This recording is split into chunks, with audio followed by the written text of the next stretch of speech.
Hello friends, welcome back to my channel சர்ஹவிஸ் kitchen. நேற்றுக்கு நம்ம சேனலில் பூஜை ரூம் மந்த்லி க்ளீனிங் டிப்ஸ் கொடுத்துருந்தேன். அதோட பார்ட் 1 மட்டும்தான் கொடுத்துருந்தேன். வீடியோ லென்த்தாக இருந்துச்சு. அதனால் பார்ட் 1 பார்ட் 2 அந்த மாதிரி கொடுக்கலாம் அப்படின்னு சொல்லிட்டு விட்டுட்டேன். இன்றைக்கி அதோட நெக்ஸ்ட் பார்ட் தான் கொடுக்குறேன். இந்த வீடியோவில் விக்கிரகங்கள் க்ளீன் பண்ணுறது, அதுக்கப்புறம் பூஜை பாத்திரம் க்ளீன் பண்ணுற வீடியோ எல்லாமே தனித்தனியாக கொடுத்துருக்கேன். அதோட லிங்க் நான் கொடுக்குறேன், செக் பண்ணி பாருங்கள். ஏன்னா ஆல்ரெடி விக்கிரகம் எப்படி க்ளீன் பண்ணுறது, அதுக்கப்புறம் பூஜை வெசல்ஸ் நான் எப்படி க்ளீன் பண்ணுறேன், இது எல்லாமே நான் வீடியோஸாக கொடுத்துருக்கேன். ஸோ நம்ம சேனலில் தொடர்ந்து பார்க்குறவங்களுக்கு தெரியும். புதுசாக பார்க்குறீங்க அப்படின்னா லிங்க் கொடுக்குறேன், செக் பண்ணி பாருங்கள். அதுக்கப்புறம் ஃபோட்டோஸ் அதுக்கு எல்லாமே தொடச்சி எடுத்துட்டு பொட்டெல்லாம் வச்சு எடுத்து வச்சுருக்கேன். எடுத்து வச்சுட்டு அதுக்கப்புறம் விக்கிரகம் க்ளீன் பண்ண எல்லா விக்கிரகமும் எடுத்துட்டு வந்துட்டேன். ஸோ விக்கிரகம் க்ளீன் பண்ணிட்டு நான் ஆல்ரெடி ஒரு வீடியோவில் சொல்லியிருப்பேன். விக்கிரகம் க்ளீன் பண்ண உடனே நான் பால் வச்சு அபிஷேகம் மாதிரி செஞ்சு வச்சிருவேன். ஏன்னா க்ளீன் பண்ணிட்டு அப்படியே ட்ரையாக வைக்கக்கூடாது. அதனால நான் பால் வச்சு அபிஷேகம் செஞ்சு சந்தனம், மஞ்சள், குங்குமம் இட்டு அலங்காரம் பண்ணி எடுத்து வச்சிருவேன். ஸோ அழகாக எனக்கு விக்கிரகம் வேலையும் முடிஞ்சிருச்சு. இந்த வீடியோவில் இதை ஆட் பண்ணேன் அப்படின்னா ரொம்ப லென்த்தாக போகும். அதனால ஆல்ரெடி வீடியோ இருக்குது. ஸோ அதனால நான் கொடுக்கல. அது நான் கொடுக்குறேன், செக் பண்ணி பாருங்கள். எல்லாம் முடிச்சுட்டு அதுக்கப்புறம் விக்கிரகம் எல்லாம் அந்தந்த பிளேஸில் எடுத்து வைக்கணும். ஸோ எடுத்து வச்சுட்டு நம்ம மற்ற ஒர்க் ஸ்டார்ட் பண்ணிடணும்.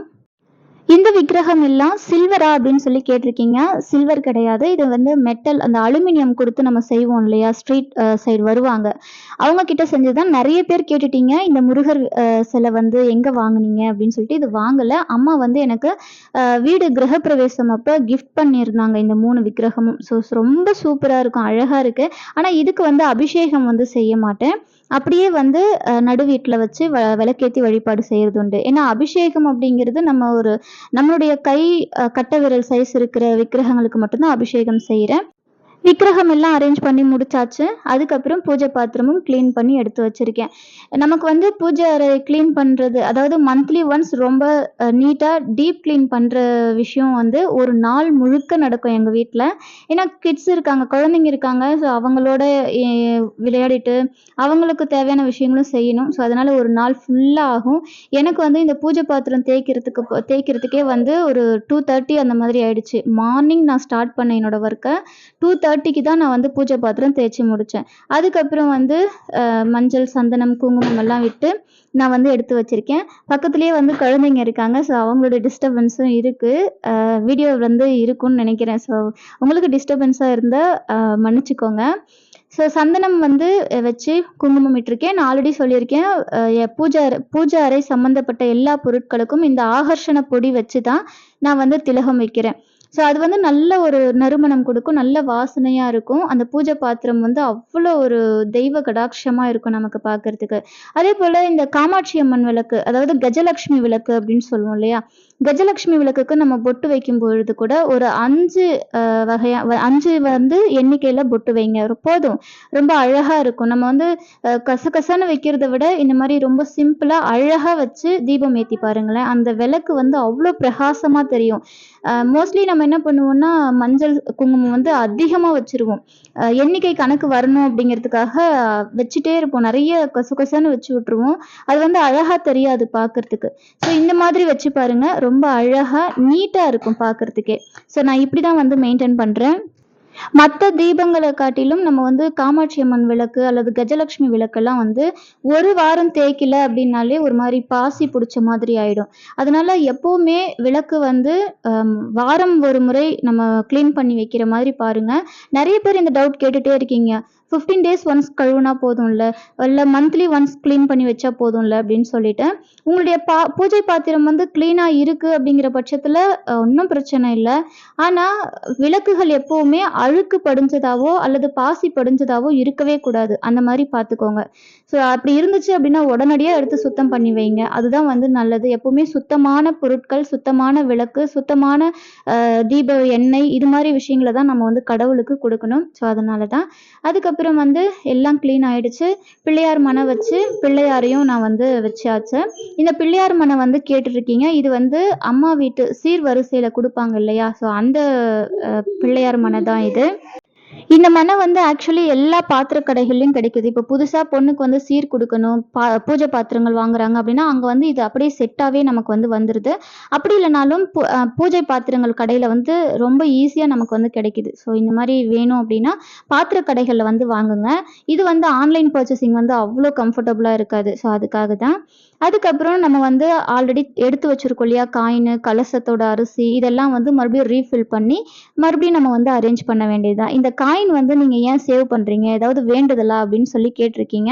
இது வந்து வேண்டுதலுக்காக நான் வச்ச காயின் கிடையாது. ஏன்னா ஆல்ரெடி அத சொல்லியிருக்கேன். ஸோ புதுசா வரீங்க அப்படிங்கும்போது அத வந்து ரிப்பீட்டடா அந்த கொஸ்டின் வருது எனக்கு. இது வந்து குபேரருக்கு குபேரருக்கு பக்கத்துல வந்து நான் வச்சிருக்கேன். இந்த காயின் வச்ச பாத்திரம். இந்த கலசம் முழுக்க நாணயங்கள் தான் இருக்கும். ஸோ பொதுவாவே குபேரர் வந்து அந்த நாணயம் சத்தத்துக்கு வந்து அவ்வளோ ஒரு சந்தோஷப்படுவாராம். அதனாலயே நான் வந்து நாணயம் வந்து ஒரு கலசம் முழுக்க நிரப்பி வச்சிருப்பேன். பொதுவா வீடுகள்ல சில்லறை சத்தம் வந்து இருக்கணும். அது வந்து ரொம்ப ரொம்ப முக்கியம். எப்பவுமே பூஜை அறையில ஒரு ஒரு 11 காயினாவது முடிஞ்ச வரைக்கும், இவ்வளோ அதிகமா வேண்டும் அப்படின்றது இல்ல. 11 காயினாவது கம்பல்சரி வைக்கணும். அதுக்கப்புறம் வந்து ஒருத்தர் சொல்லியிருந்தீங்க, சிவலிங்கம் வந்து மனையிலே இருக்கும்போது ஃபுல் வியூ வந்து தெரிய மாட்டேங்குது. அந்த விளக்கு வந்து மறைக்குதுக்கா. நீங்க வந்து மாத்தி வைங்க அப்படின்னு சொல்லிட்டேன். ஏன்னா, முன்னாடி வந்து நான் தனியா வச்சிருப்பேன். அப்போ வந்து ஃபுல் வியூ தெரியும். ரொம்ப அழகா தெரியும். ஸோ அது மறைக்குது அப்படின்னு சொல்லியிருந்தீங்க. ஸோ அதனால நானுமே வந்து மாத்தி வச்சுட்டேன். ஏன்னா பிள்ளையார் மணையிலே நடு பகுதியில இருக்கும்போது ரொம்ப அழகா இருக்கும் அப்படின்னு சொல்லிட்டு தான் நான் வச்சேன். ஸோ அது வந்து செட் ஆகல. அதனால நான் வந்து மாத்திட்டேன். இப்போ வந்து நடராஜர் மட்டும் அந்த மேல ஷெல்ஃப்ல இருப்பாரு. கீழ வந்து சிவலிங்கமும், நந்திகேஸ்வரரும் இருப்பாங்க. அந்த மாரி நான் வந்து வச்சிருக்கேன். அதுக்கப்புறம் சங்கு பூஜை வந்து நான் எப்படி செய்யணும் அப்படின்னு சொல்லிட்டு காட்டுறேன். மோஸ்ட்லி வந்து நான் சங்கு வாங்குனதுக்கான ரீசனே வந்து பொதுவாவே சங்கு அப்படிங்கிறது மங்களத்தின் அடையாளம். மகாலட்சுமி தாயார் நிரந்தரமாக வாசம் செய்யக்கூடிய ஒரு அற்புதமான பொருள் சங்கு. பொதுவாவே சங்கு அப்படிங்கிறது மங்களம் தான். ஆனா இன்னைக்கு வந்து சங்கு சத்தத்தை வந்து அமங்கலமா வந்து யோசிக்க ஆரம்பிச்சிட்டாங்க. ஆனா எந்த ஒரு சுப நிகழ்ச்சியும் முந்தைய காலங்கள்ல சங்கு சத்தத்தோடவே ஆரம்பிச்சிருக்காங்க. அதனாலதான் சங்கு வந்து வீட்டுல வச்சு வழிபாடு செய்யணும் அப்படின்னு சொல்லியிருக்காங்க. அதே போல சங்கால நம்ம அபிஷேகம் செய்றோம் அப்படின்னா, அது வந்து இன்னும் உன்னதமான விஷயம். அது பல மடங்கு பலன்களை வந்து நமக்கு தரக்கூடியது. சரி, அதுக்கப்புறம் வந்து விக்கிரகம் எல்லாம் அப்படியே தான் எடுத்து வச்சிருக்கேன். ஏன்னா, ஒவ்வொரு விக்கிரகமா ஒவ்வொரு நாளும் அபிஷேகம் செஞ்சு வழிபாட்டத்துக்கு அப்புறம் தான் நான் வந்து அந்தந்த தெய்வத்திற்குரிய ஆடை அலங்காரம் வந்து செஞ்சு வைப்பேன். ஸோ அதுக்காக நான் அப்படியே அரேஞ்ச் மட்டும் பண்ணி வச்சிருக்கேன். ஒவ்வொரு நாளும் இப்போ கிருத்திகை, செவ்வாய் ஓரை, அதுக்கப்புறம் திங்கட்கிழமை, மாதாந்திர பிரதோஷம், சிவராத்திரி இப்படி ஒவ்வொரு நாளும் வரும் இல்லையா? அந்த மாதிரி நாட்கள்ல அந்தந்த தெய்வத்திற்கு அபிஷேகம் செஞ்சு ஆடை அலங்காரம் வந்து செஞ்சிருவேன். இப்படிதான் என்னுடைய வழக்கம். வாஷ் பண்ண உடனே நான் வந்து சிம்பிளா ஆடை அலங்காரம் பண்ணி நான் வச்சிட மாட்டேன். அபிஷேகம் செஞ்சு தான் நான் வந்து அலங்காரம் பண்ணுவேன். அது என்னுடைய வழக்கம். ஸோ நான் அதனால அப்படியே எடுத்து வச்சிருக்கேன். அதுக்கப்புறம் வந்து தென்முக கடவுள் வந்து தட்சிணாமூர்த்தியை வச்சிருக்கேன். தட்சிணாமூர்த்திக்கு தென் திசை இருக்கலாம். ஆனா தீபம் ஏத்துறது வந்து நான் பார்த்தீங்கன்னா தட்சிணாமூர்த்தி நோக்கி தான் நான் ஏத்தியிருக்கேன். ஏன்னா தென் திசையை நோக்கி வந்து தீபம் ஏத்தக்கூடாது அப்படிங்கிற ஒரு இது இருக்கு. ஸோ இப்போதைக்கு வந்து நான் அப்படி வச்சிருக்கேன். ஆனா தீபம் ஏத்தும் பொழுது பார்த்தீங்கன்னா நான் இந்த பக்கம் அவருக்கா வந்து திருப்பிடுவேன். ஸோ ஏன்னா தென் திசையை மட்டும் நம்ம வந்து விளக்கேற்றக்கூடாது அப்படிங்கிற ஒரு ஐதீகம் இருக்கு. அதனால தென் திசையில ஏன் நம்ம விளக்கேற்றக்கூடாது அப்படின்னு பார்த்தீங்கன்னா, அது ஒரு அச்சத்தை ஊட்டக்கூடியது. தென் திசையில விளக்கேற்றணும் அப்படின்னா, யம பயம் வந்து இருக்கும். அதே போல வீட்டில் குழப்பங்கள், சண்டை சச்சரவு வந்து இருக்கும். அதனால தான் தென் திசையை நோக்கி விளக்கேற்றக்கூடாது. மற்ற 3 திசைகளும் நம்ம விளக்கேற்றலாம். வடக்கு, கிழக்கு, மேற்கு இந்த 3 திசைகளும் நம்ம வந்து விளக்கேற்றி வைக்கலாம். இந்த லக்ஷ்மி குபேர ஸ்டாச்சு வந்து எங்கே வாங்கியிருந்தீங்க அப்படின்னு சொல்லி கேட்டிருந்தீங்க. இது வந்து ஃப்ளிப்கார்ட்டில் வாங்கினது. லிங்க் வந்து நான் கொடுக்குறேன். செக் பண்ணி பாருங்க. இது அமேசான்லேயும் வந்து அவைலபிளாக இருக்குது. ரொம்ப சூப்பராக இருக்கும். அந்த விக்கிரகம் வந்ததுலேருந்து லக்ஷ்மி குபேர பூஜைக்கு நான் அந்த விக்கிரகம் வச்சு வழிபாடு செய்கிறேன். ரொம்ப அழகாக இருக்கும். அதே போல் இந்த நாணயம் நான் சேவ் பண்ணுறேன் இல்லையா, இது என்ன பண்ணுறீங்க அப்படின்னு சொல்லி கேட்டிருந்தீங்க. இந்த நாணயங்களால ஏதாவது ஒரு வெள்ளிக்கிழமை போல மகாலட்சுமி தாயாருக்கு அர்ச்சனை செய்து வழிபாடு செய்வேன். அது 108 இருக்கலாம், 51 இருக்கலாம், 21 இருக்கலாம். இந்த மாதிரி எண்ணிக்கையில நம்ம வந்து வழிபாடு செய்யலாம். அதுக்கப்புறம் வந்து ஒரு சிஸ்டர் கேட்டிருந்தீங்க. நீங்க வந்து தீபாராதனை தட்டுல வந்து இந்த விபூதி, குங்குமம் வைக்கிறீங்கல்ல, இது வந்து காலி ஆயிடுச்சுன்னா என்ன பண்றீங்க அப்படின்னு சொல்லி கேட்டிருந்தீங்க. நான் வந்து இப்போ நான் ஒரு 1 வீக் யூஸ் பண்றேன் அப்படின்னாலே காலி ஆயிடும். மோஸ்ட்லி காலி ஆயிடும்.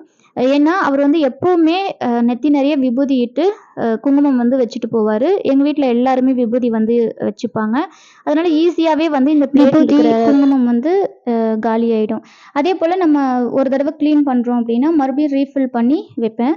இப்போ நம்ம கோவிலுக்கெல்லாம் போறோம் அப்படின்னா, அங்க வந்து அ அபிஷேகத்துக்கு வந்து பயன்படுத்துவாங்க இல்லையா? அர்ச்சனைக்கு பயன்படுத்துவாங்க. அந்த விபூதிய வந்து நான் வாங்கிட்டு வருவேன். அதேபோல இந்த குங்குமம் வந்து கோவில்கள்ல இந்த குங்கும அர்ச்சனை செய்யும்பொழுது வாங்கிட்டு வர குங்குமத்த நம்ம வீட்ல இருக்கிற குங்குமத்தோட சேர்த்து வச்சுருவேன். அது வந்து நம்ம யூஸ் பண்ணும்போது ரொம்ப நல்லது இல்லையா? அதனால நான் அத வந்து எப்பவுமே ஸ்டோர் பண்ணி வச்சுப்பேன். இதுதான் வந்து அந்த தீபாராதனை தட்டுல வச்சிருப்பேன். நெத்தியில இட்டுக்கிறதுக்காக.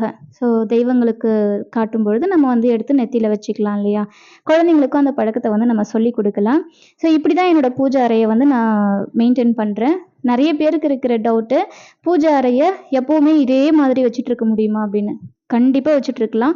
நம்ம தினந்தோறும் பூஜை அறையில நம்ம போறோம். பூஜை அறைக்கு தினமும் நம்ம போறோம் அப்படின்னாலே, அந்த பூஜை அறை கண்டிப்பா சுத்தமா தான் இருக்கும். ஏன்னா, ஒரு தடவ நம்ம போறோம் அப்படின்னா, அங்க ஏதாவது கொஞ்சம் கலஞ்சிருக்கு அப்படின்னா, டக்குனு அத மாத்தி வைக்க நமக்கு தோணும். அத கிளீன் பண்றதுக்கு நமக்கு தோணும். அதனால தான் டெய்லி வந்து விளக்கேத்தி வழிபாடு செய்யணும் அப்படின்னு நான் சொல்லியிருந்தேன். அப்போ வந்து பூஜை அறை தன்னாலே ரொம்ப அழகா, நீட்டா இருக்கும். சிவலிங்கம் வந்து தனியா வைக்க சொல்லியிருந்தீங்க. ஏன்னா பிள்ளையார் மனையில வந்து வச்சிருந்தேன். ஆல்ரெடி நான் தனியா தான் வச்சிருந்தேன். ஸோ பிள்ளையார் மனையில இருந்தா கொஞ்சம் அழகா இருக்குமே அப்படின்னு சொல்லி வச்சிருந்தேன். அதுக்கு வந்து சிஸ்டர் ஒருத்தர் சொல்லியிருந்தீங்க, "தனியா வைங்க, ரொம்ப அழகா தெரியிறாரு" அப்படின்னு சொல்லியிருந்தீங்க. அதனால தனியா வச்சு அவருக்கு வந்து தீபம் வச்சிருக்கேன். என்னோட பூஜை அறையும் வந்து நீட்டா கிளீன் ஆயிடுச்சு. நெறைய பேருக்கு ரொம்ப பிடிச்ச விஷயம் பூஜை அறைய சுத்தம் பண்ணி எப்பவுமே அழகா வச்சிருக்கிறது. எனக்குமே அது ரொம்ப பிடிச்ச விஷயம் தான். அதுக்கப்புறம் வந்து நம்ம பூஜை அறையில போடுற கோலங்கள். பொதுவாவே பூஜை அறைக்கு தனிப்பட்ட கோலங்கள் வந்து இருக்கு. நம்ம எல்லா வகையான கோலமும் நம்ம போடலாம், தப்பு கிடையாது. ஆனா பூஜை அறையில ஒரு சில கோலங்கள் போடும்பொழுது, அந்த பூஜை அறைக்கு எப்பவுமே நேர்மறை ஆற்றல் அதிகம் அப்படின்னு சொல்லுவாங்க. அதனால தான் பூஜை அறையில நான் ஒரு சில குறிப்பிட்ட கோலங்கள் வந்து நான் போட்டிருப்பேன். நீங்க பார்த்திருப்பீங்க.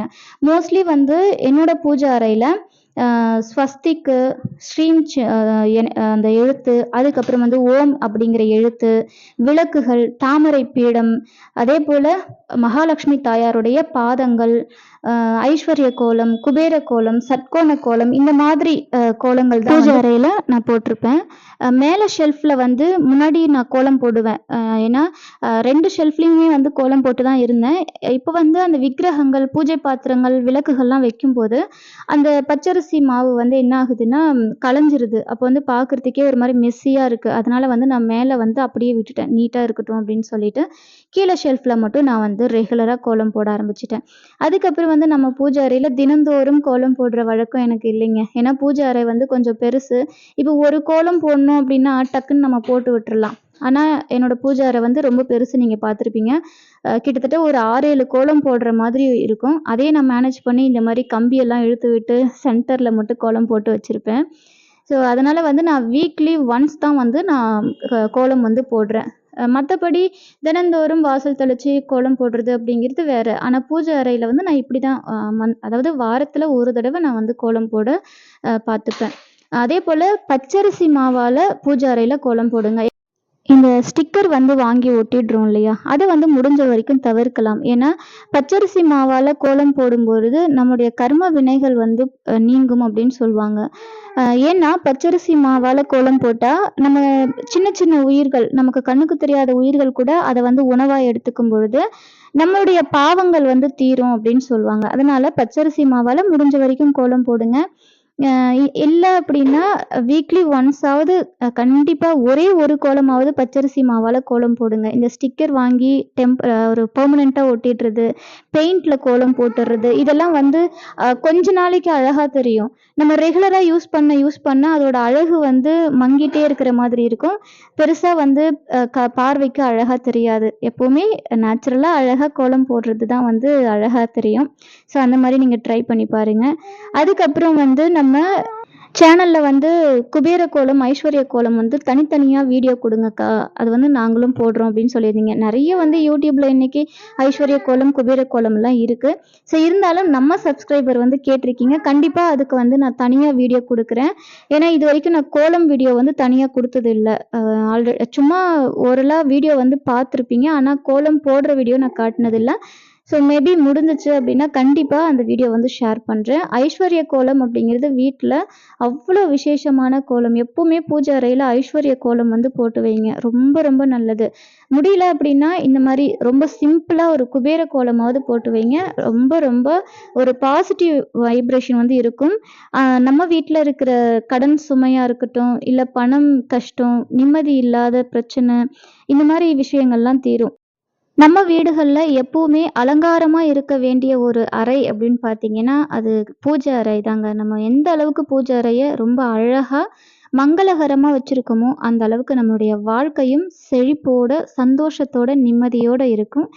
அது வந்து நான் அ என்னோட வாழ்க்கையில நான் கண்டிப்பா அத ஃபீல் பண்ணியிருக்கேன். அதனால தான் உங்ககிட்ட அடிக்கடி சொல்றேன். பூஜை அறைக்கு முக்கியத்துவம் குடுங்க. நீங்க எந்த பூஜை அறையா இருந்தாலும் சரி, பூஜை அறை பெருசா இருக்க வேண்டிய அவசியம் இல்ல. ஒரு குட்டி ஷெல்ஃப்ல நீங்க வந்து படம் வச்சு வழிபாடு செஞ்சாலும் சரி, அதுக்கு முக்கியத்துவம் குடுங்க. அழகா கிளீன் பண்ணி வெள்ளி, செவ்வாய் கிழமைகள்ல அழகா தீபம் ஏத்தி வழிபாடு செய்யுங்க. முடிஞ்சா தினந்தோறும் காலை, மாலை விளக்கேத்துங்க. அது அவ்ளோ நல்லது. என்னோட வீட்ல வந்து எப்பவுமே காலையில, மாலையில 2 வேளையும் விளக்கேத்துற வழக்கம் எனக்கு இருக்கு. ஸோ பூஜை அறையில அழகா கோலமும் போட்டாச்சு. எனக்கு இந்த மாரி பச்சரிசி மாவால கோலம் போட்டு மஞ்சள், குங்குமம் இட்டு பார்க்குற அழகே தனிதான். அது ஒரு தனி ஃபீல் அது. ஸோ உங்களுக்கு இந்த மாரி இருக்க பிடிக்குமா? அப்படின்னு சொல்லிட்டு கமெண்ட் பண்ணுங்க. இந்த வீடியோ உங்களுக்கு பிடிச்சிருந்தா மறக்காம லைக் பண்ணுங்க, ஷேர் பண்ணுங்க, கமெண்ட் பண்ணுங்க, சப்ஸ்கிரைப் பண்ணிக்கோங்க. பக்கத்துல இருக்கிற பெல் ஐக்கான கிளிக் பண்ணிக்கோங்க. அப்பதான் நான் நெக்ஸ்ட் போடுற வீடியோ உங்களுக்கு நோட்டிஃபிகேஷனா வரும். வெற்றிலை தீபம் பத்தின வீடியோ வந்து கேட்டிருக்கீங்க. செவ்வாய் ஓரையில இன்னைக்கு வந்து அந்த பூஜை பண்ணியிருக்கேன். ஸோ அந்த வீடியோவும் நாளைக்கு வந்து குடுக்குறேன். முடிஞ்சா ஷார்ட்ஸ்ல குடுக்குறேன். Thank you so much. By.